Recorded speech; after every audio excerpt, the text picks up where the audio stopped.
पिताजी, आप अभी तक खेत में है, सूरज सिर पर आ गया है, आपको तो अब आराम करना चाहिए।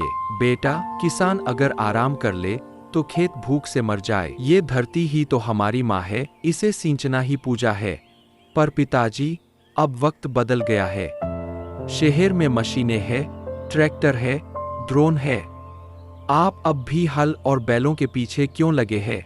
क्योंकि बेटा, मैं खेत जोतता नहीं, मैं धरती को महसूस करता हूँ। मशीनें अनाज उगा सकती हैं, पर लगाव नहीं।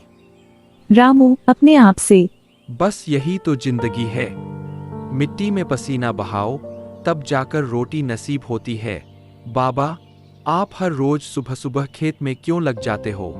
थोड़ा आराम कर लिया करो।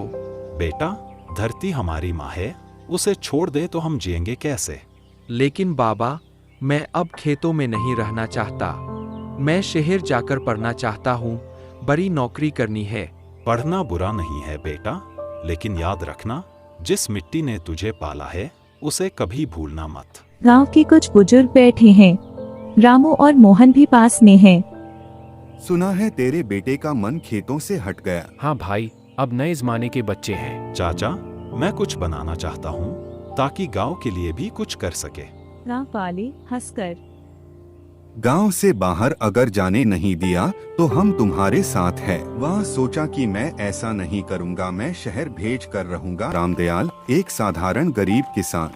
उसका चेहरा हमेशा धूल से सना होता था, पर उसकी आंखों में एक सपने की चमक होती, बेटे को पढ़ाकर अफसर बनाना। रामदयाल के पास कुल 1.5 बीघा जमीन थी। उस पर ही वह अपने परिवार का पेट पालता था। परिवार में पत्नी गुड़िया, बेटा मोनू और एक बूढ़ी माँ थी। हर सुबह रामदयाल सूरज उगने से पहले बैलों के साथ खेत की ओर निकल जाता। उसकी मेहनत देखकर लगता था मानो वह धरती को अपने पसीने से सींच रहा हो। पर जब फसल आती तो या तो बारिश धोखा दे जाती या व्यापारी। उस दिन भी ऐसा ही हुआ। धान की फसल तैयार थी, पर अचानक आई तेज बारिश ने फसल को बर्बाद कर दिया। रामदयाल घुटनों के बल खेत में बैठ गया।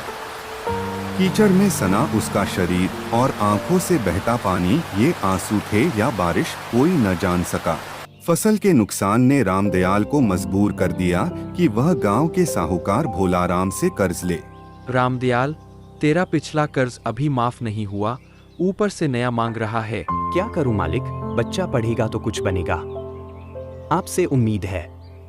भोलाराम ने उसे 10,000 रुपए दिए, 5% ब्याज पर हर महीने।